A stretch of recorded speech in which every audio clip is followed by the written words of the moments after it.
Hello everyone, welcome back to स्वाध्याय classes. I hope you all are good. I am विकास यादव और आज हम करने जा रहे हैं सेकेंड टॉपिक जो कि हमारा क्रॉप प्रोडक्शन एंड मैनेजमेंट के अंदर ज़रूरी था. वो था आपका सोइंग. तो पहला हमने प्रिपरेशन ऑफ सॉइल कर लिया और दूसरा आपका टॉपिक आज का पहला टॉपिक और इस चैप्टर का दूसरा टॉपिक सोइंग. सोइंग मतलब क्या होता है? यहाँ पे इंसान क्या कर रहा है?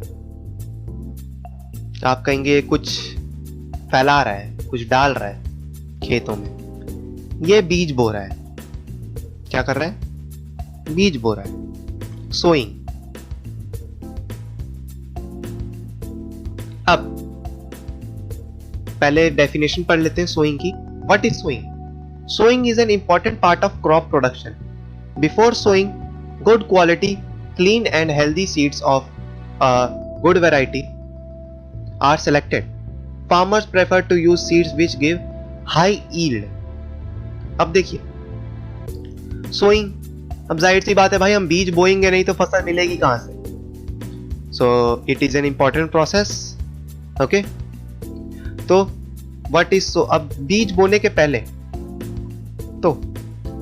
के पहले किसान एक तरीके से आपने कभी देखा होगा कि वो अच्छे तरीके के बीज यूज करता है या छांटता है. अब आप इसको कुछ इस तरीके से समझिए. आपने कभी अपने मम्मी को गेहूं धोते हुए देखा है?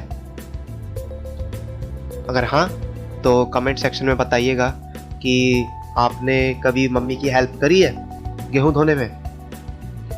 तो आपने अगर वो प्रोसेस देखा होगा तो मम्मी क्या काम करती हैं कि एक बाल्टी लेती हैं, उसके अंदर पानी भर लेंगी पूरे बाल्टी में और उसके अंदर सारे के सारे अनाज डाल देती हैं.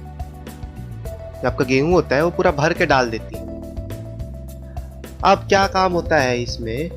उसको मम्मी जब उसके अंदर डालती हैं तो उससे क्या होता है कि जो खराब बीज होते हैं वो ऊपर तैरने लगते हैं और जो अच्छी क्वालिटी का गेहूं होता है वो आपका नीचे बैठ जाता है.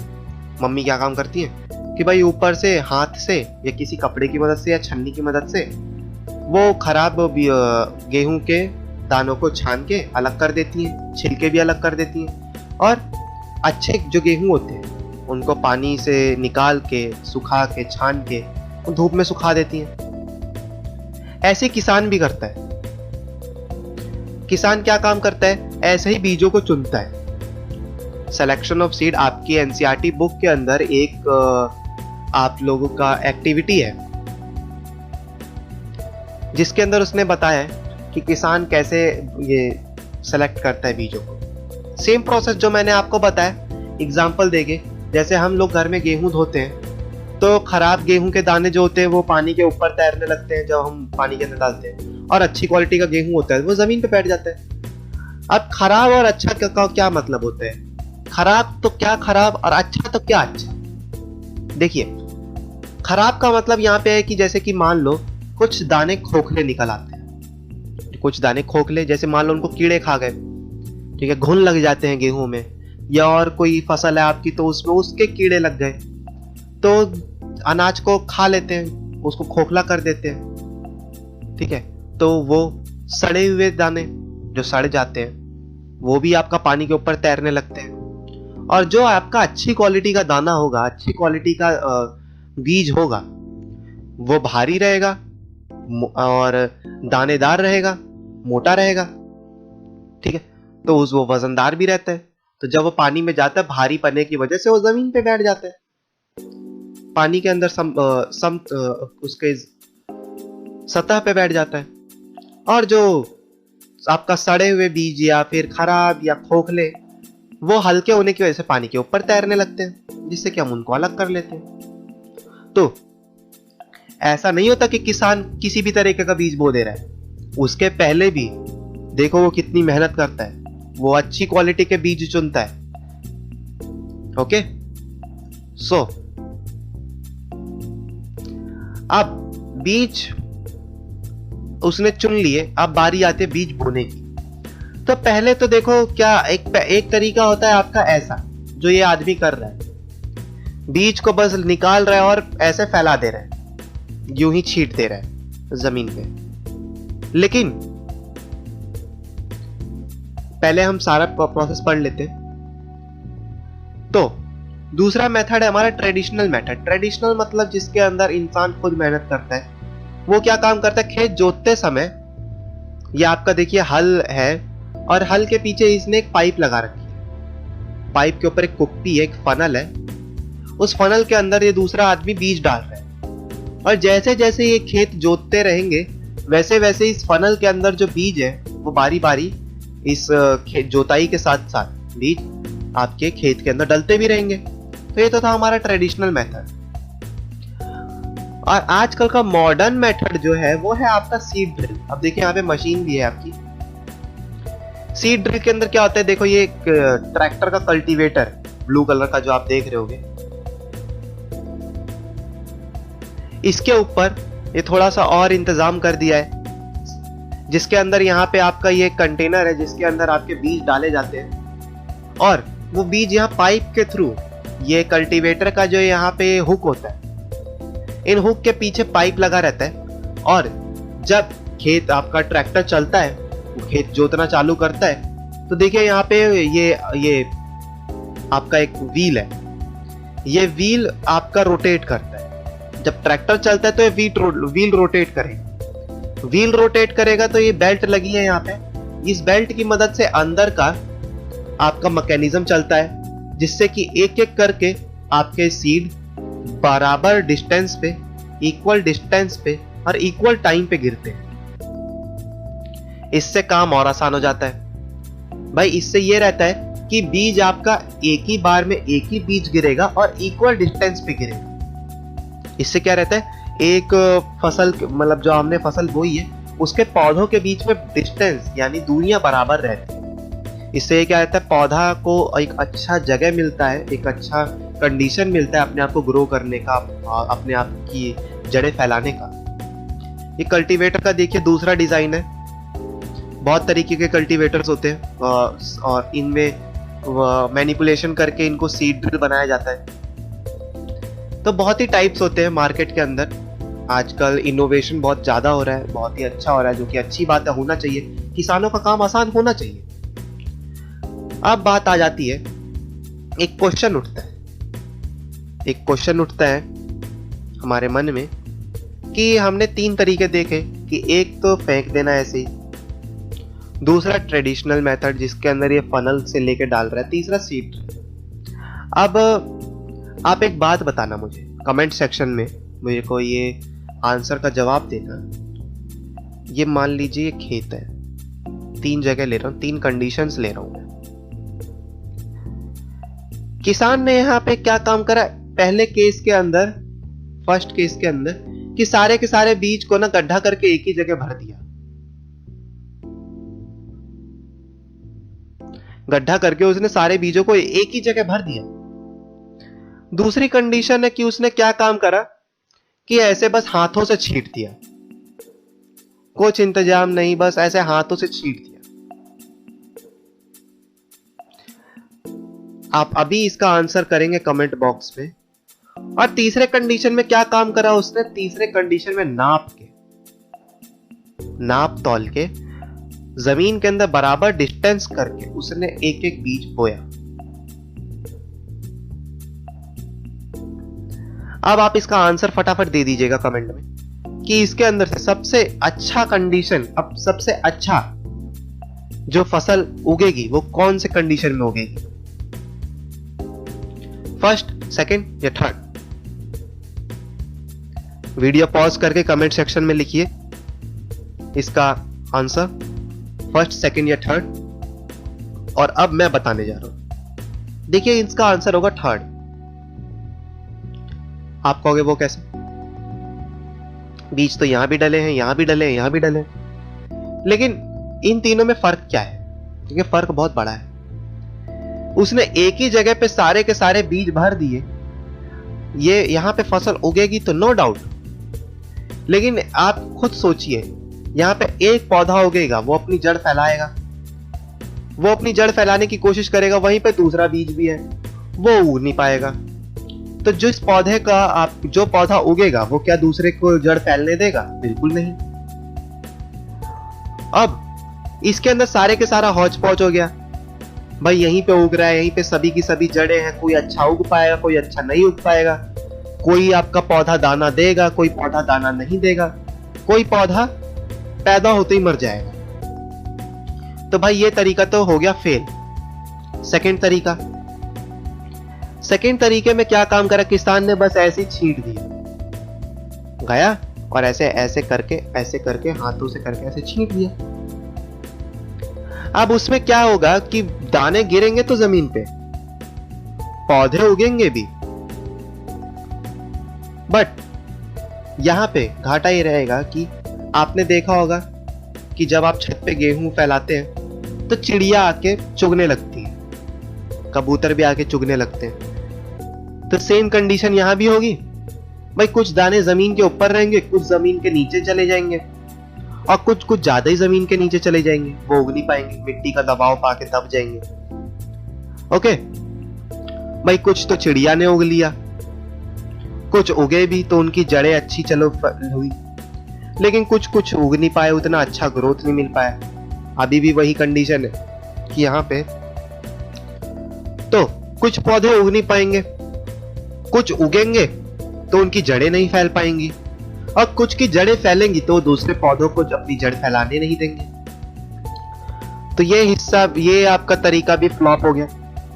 थर्ड जो कि मैंने बताया सही तरीका, इसके अंदर क्या है, किसान ने सीड ड्रिल की मदद से बीजों को प्रॉपर डिस्टेंस के अंदर थोड़ा सा मिट्टी के अंदर दबाया, ज्यादा नहीं दबाया ताकि वो उगी ना पाए, थोड़ा सा मिट्टी के अंदर रखा ताकि ये उसको चिड़िया कबूतर वगैरह ना चुग ले, ज्यादा अंदर भी नहीं दबाया कि वो उग ना पाए।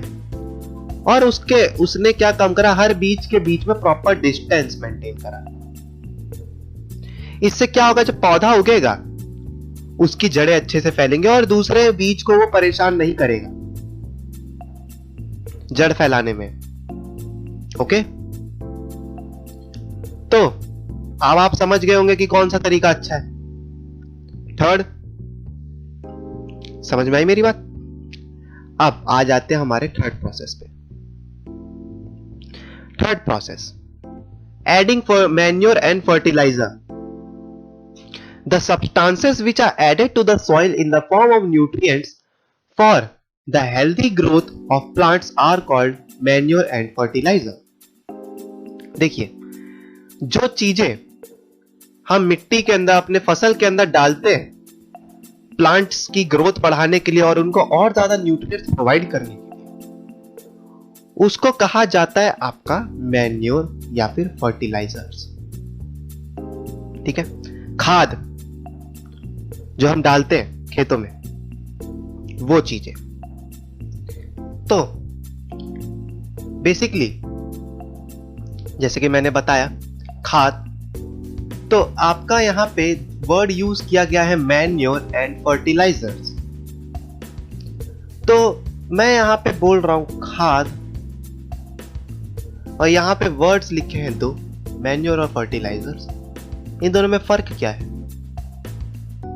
अब जैसे कि दोनों ही खेतों में डाले जाते हैं, दोनों का ही काम न्यूट्रिएंट्स देना है, ओके, और दोनों ही प्लांट की ग्रोथ में हेल्प करते हैं, बट काम एक, हिंदी में नाम एक, लेकिन इंग्लिश में इनको दो तरीके से क्यों लिखा जाता है? क्या डिफरेंस है? देखिए, मैन्योर आपकी होती है नेचुरल, और फर्टिलाइजर्स आपके होते हैं फैक्ट्री मेड, मैन मेड।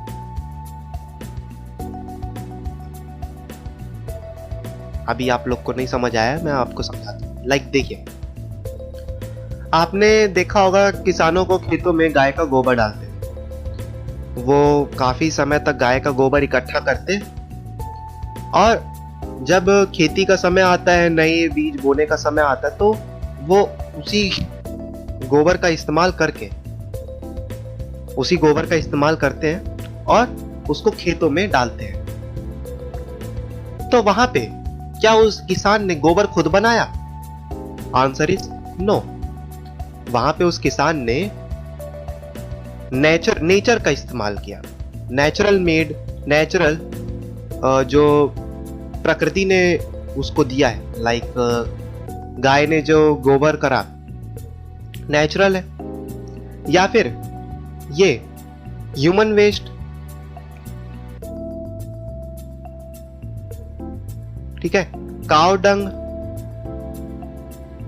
और आपका क्या कहते हैं उसको, डिकम्पोज्ड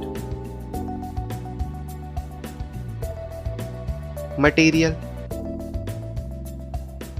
लाइक आपका जो घर में सब्जी के छिलके होते हैं, ठीक है, जिसको आप डिकम्पोज्ड मटेरियल ना लिख के यहाँ पे इसको आप वो लिखिए,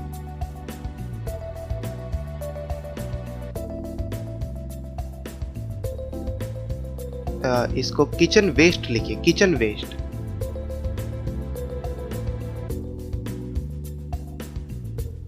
किचन वेस्ट, ओके। और भी बहुत सारे होते हैं, आपको याद आए तो आप कमेंट सेक्शन में लिखिए। तो ये सब को मिलाकर, इन सबको कई टाइम तक सड़ाकर, ठीक है, कई टाइम तक इनको कलेक्ट करके और इनको डिकम्पोज करा जाता है इनको, तब जाके बनता है आपका मैन्योर, नेचुरल। और फर्टिलाइजर्स होते हैं, फर्टिलाइजर आपका मैन मेड, जो कि फैक्ट्रीज में बनते हैं, इनका कुछ प्रोसेस नहीं होता, ये सीधा फैक्ट्री में तैयार होते हैं और इनका इस्तेमाल खेतों में करा जाता है। इसका एग्जाम्पल आपका है यूरिया, सबसे कॉमन एग्जाम्पल। और एक होता था आपका, अब इस्तेमाल नहीं होता लेकिन पहले होता था, डीडीटी। ठीक, और आपका बहुत सारे एग्जाम्पल्स हैं, अमोनियम सल्फेट,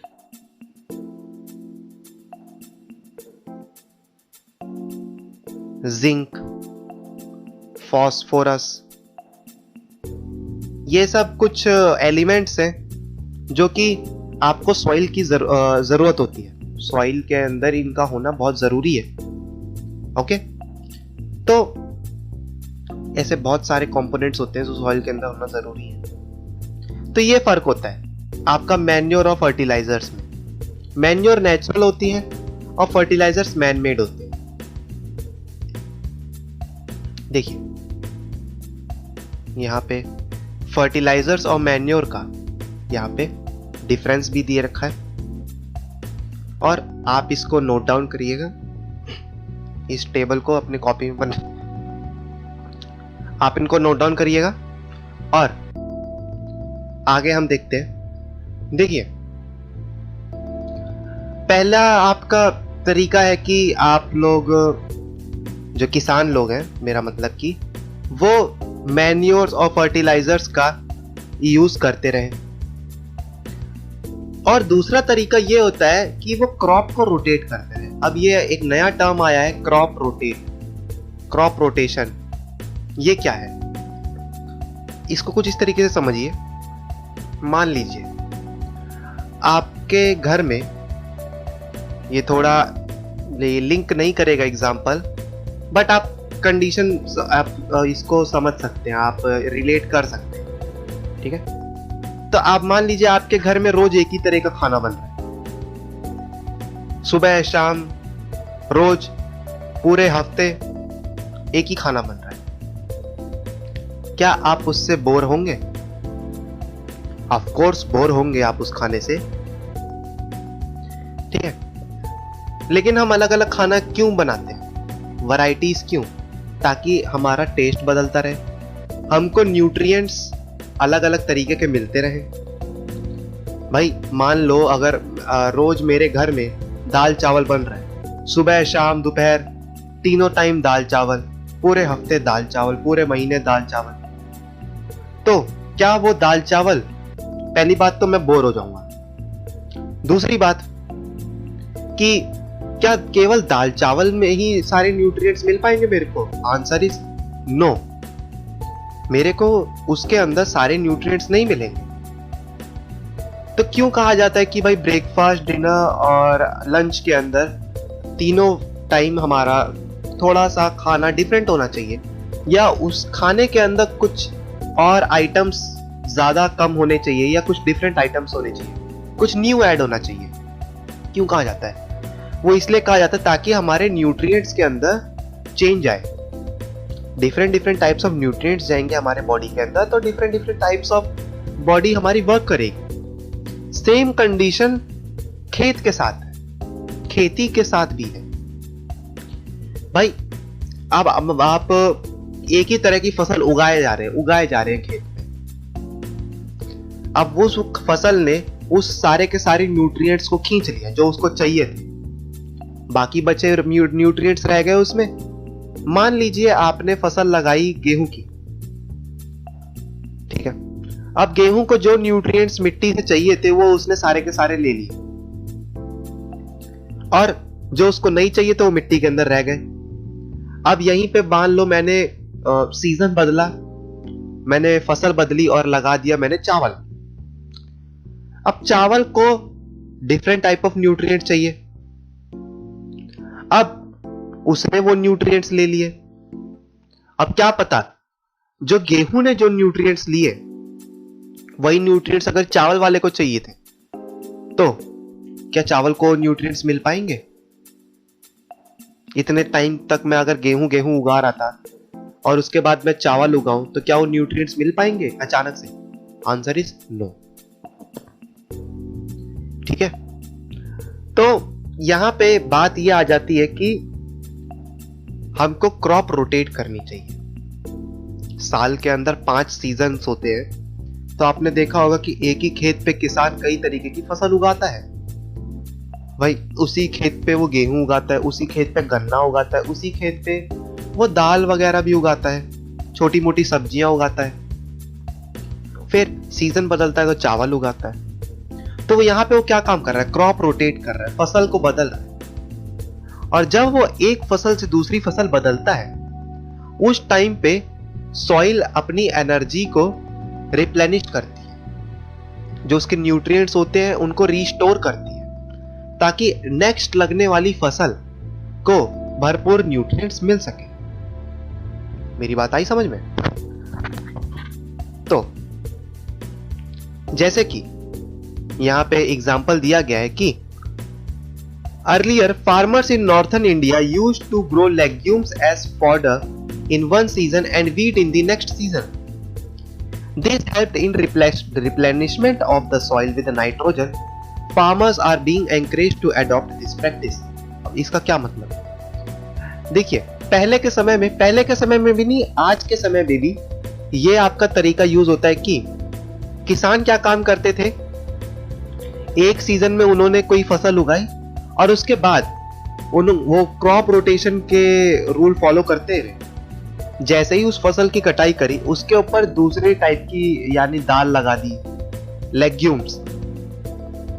लेग्यूम्स आपके वो टाइप के पौधे होते हैं जिनके रूट्स के अंदर आपके राइजोबियम बैक्टीरिया एग्जिस्ट करता है, ठीक है। और राइजोबियम हेल्प करता है आपका नाइट्रोजन फिक्सेशन के अंदर, सॉइल के अंदर नाइट्रोजन फिक्स करता है, नाइट्रोजन फिक्सेशन।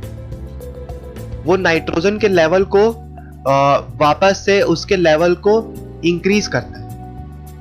तो क्या काम करा है यहाँ पे किसान ने, एक फसल लगाई और उस फसल के लगाने के बाद उसने लेग्यूम्स उगा देता था, यानी कोई दाल लगा दी या कुछ और सब्जियां लगा दी। इससे क्या होता था कि सॉइल के अंदर दूसरे टाइप के न्यूट्रिएंट्स की मात्रा बढ़ जाती थी, लाइक नाइट्रोजन और भी बहुत सारे आपके न्यूट्रिएंट्स की मात्रा बढ़ जाती थी। और जब आपका दूसरा सीजन स्टार्ट होता था, उस टाइम पे वो आपका दूसरा फसल लगाना चालू कर देता था, और उस समय तक सॉइल के अंदर उन न्यूट्रिएंट्स की कमी जो आपके पहले सीजन के क्रॉप ने करी थी उसकी पूर्ति हो चुकी है, फुलफिल हो चुकी है।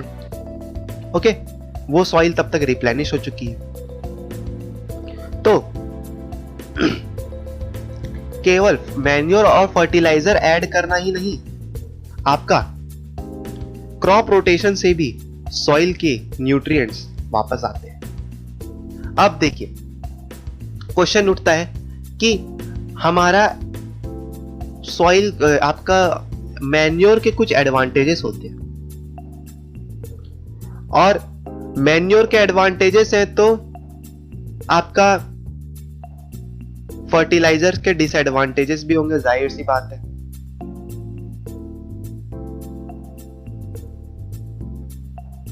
ऑफ फर्टिलाइजर्स आप नोट करिएगा हर चीज।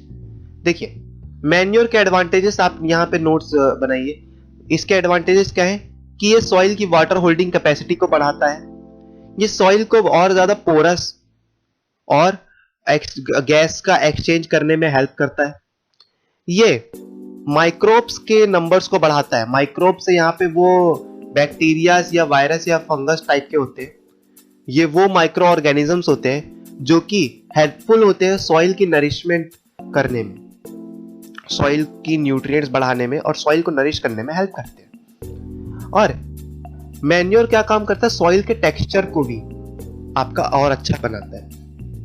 आप इसका एग्जांपल अपने छत पे जो आपने गमले के अंदर जो पौधे उगा रखे हैं, आपने उसमें देखा होगा कि एक गमले के अंदर आप देखिए कि उसके अंदर आप खाद मत डालिए तो उसकी मिट्टी बिल्कुल सॉलिड हो जाएगी, और दूसरे गमले के अंदर आप गोबर की खाद डालिए तो देखना उसकी मिट्टी भुरभुरी मुलायम सी रहेगी। तो मैन्योर जो खाद होती है, आपकी नेचुरल खाद होती है, वो मिट्टी का टेक्सचर भी बहुत अच्छा कर देती है। और वहीं पे फर्टिलाइजर्स जो आपके केमिकल बेस्ड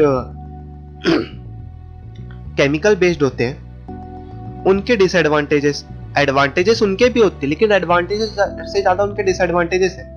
आप अपनी एनसीईआरटी की बुक देखेंगे तो उसके अंदर आपको मैन्योर के एडवांटेजेस और फर्टिलाइजर्स के एडवांटेजेस के साथ साथ डिसएडवांटेजेस भी मिलेंगे। तो कुछ डिसएडवांटेजेस मैं आपको बता देता हूं। देखिए पहली बात, फर्टिलाइजर के डिसएडवांटेजेस, पहला डिसएडवांटेज ये है कि ये क्या काम करता है आपका, इसको बहुत ही, ये क्या, इसको कुछ इस तरीके से समझिए कि आपका मैन्योर जो होता है उसके अंदर एक तरीके से आपके कई सारे न्यूट्रिएंट्स प्रेजेंट होते हैं 100%, इसके अंदर सब कुछ रहता है। लेकिन फर्टिलाइजर के केस में ऐसा नहीं है। फर्टिलाइजर एक, मान लो ये एक पर्टिकुलर किस्म की ही न्यूट्रिएंट प्रोवाइड करता है। सो बेसिकली इसका फर्स्ट डिसएडवांटेजेस ये है कि ये एक पर्टिकुलर टाइप की ही न्यूट्रिएंट प्रोवाइड करता है, जिससे कि आपको डिफरेंट टाइप के फर्टिलाइजर्स डालने पड़ेंगे। मान लो आपके मिट्टी के अंदर जिंक, फास्फोरस, सल्फर, मैग्नीशियम, इन सब चीजों की कमी है, अब ब्ला ब्ला ब्ला बहुत सारी। अब फर्टिलाइजर का क्या सीन रहता है कि जिंक का अलग फर्टिलाइजर रहेगा, फास्फोरस का अलग रहेगा, सल्फर का अलग रहेगा और मैग्नीशियम का अलग रहेगा। तो आपको ये सब चीजें अलग अलग से डालनी पड़ेंगी। अब भाई आप इतना सारा अगर फर्टिलाइजर डालेंगे तो वो इन दी एंड क्या है, केमिकल है। अब आप एक बात बताइए कि ये केमिकल हम प्लांट्स में, अपने फसल में डालेंगे तो पौधा तो मान लीजिए आपका जल्दी जल्दी बढ़ जाएगा, लेकिन इन दी एंड उस फसल को खाएगा कौन, हम ही लोग खाएंगे। तो उसका इंपैक्ट इन दी एंड किस पे पड़ेगा, हम पे पड़ेगा। घाटा किसका होगा, हमारा होगा। तो पहला डिसएडवांटेज ये है। दूसरा डिसएडवांटेज इसका ये है कि ये आपको सॉइल को के अंदर बहुत ही जल्दी मिक्स होता है। ये इसके एडवांटेज में भी आता है कि सॉइल के अंदर बहुत जल्दी मिक्स होता है, लेकिन इसका डिसएडवांटेज भी यही है कि ये सॉइल के अंदर बहुत जल्दी मिक्स हो जाता है। एक बार मान लो अगर फर्टिलाइजर डल गया खेत में तो उसका इंपैक्ट लॉन्ग टर्म रहता है, लॉन्ग टर्म रहता है उसका इंपैक्ट। यानी मैन्योर का इंपैक्ट एक क्रॉप तक, या मान लीजिए हद मार के आपने दूसरी क्रॉप लगाई तब तक रहेगा, लेकिन फर्टिलाइजर का इंपैक्ट लॉन्ग टर्म रहता है। आप कहोगे कि सर लॉन्ग टर्म रहता है तब तो फायदा है, एक के साथ हम कई सारी फसल लगा सकते हैं, लेकिन नहीं, आप यही मार खा गए। फर्टिलाइजर का अगर आपका इफेक्ट लॉन्ग टर्म तक रहेगा तो आप ये समझिए कि सॉइल के अंदर जो पहले से इतने सारे माइक्रोब्स हैं, जो बैक्टीरियाज हैं, ठीक है, जो माइक्रो ऑर्गेनिजम्स हैं, उनका आपका यूज खत्म हो जाएगा, जो कि इतना मेहनत कर रहे थे सॉइल को नरिश करने में। अब वो बेचारे, उनकी घाटा होगा, उनका घाटा होगा, तो किसान का घाटा होगा, जमीन का घाटा होगा। वो न्यूट्रिएंट आपको फर्टिलाइजर से 2 मिनट में मिल गया, लेकिन उसी चीज के लिए माइक्रोब्स और माइक्रो ऑर्गेनिजम्स कितनी मेहनत कर रहे थे। फर्टिलाइजर डालोगे आप तो ये बेचारे मर जाएंगे, और ये मर गए तो खेत के अंदर बाकी के जो न्यूट्रिएंट्स फुलफिल करने थे वो कौन करेगा? वो तो नहीं हो पाएंगे। सो ये आपका डिसएडवांटेज है, और भी आप डिसएडवांटेज अपने एनसीईआरटी बुक के अंदर देखेंगे। अब आ जाते हैं हमारा 4th पार्ट, ये है हमारा इरिगेशन। अब इस टॉपिक को हम नेक्स्ट क्लास में कवर अप करेंगे, क्योंकि हमारा ये जो सोइंग टॉपिक था ये थोड़ा लेंदी हो गया। ओके, सो मिलेंगे हम नेक्स्ट क्लास में अपने नए टॉपिक इरिगेशन के साथ। तब तक के लिए आप रिवाइज करते रहिए, नोट्स बनाते रहिए, और वीडियो स्किप मत करा कीजिए। मेरे को पता लग जाता है कि आप लोग वीडियो स्किप कर रहे हैं कि नहीं। ओके, सो मिलते हैं हम नेक्स्ट क्लास में, तब तक के लिए बाय बाय।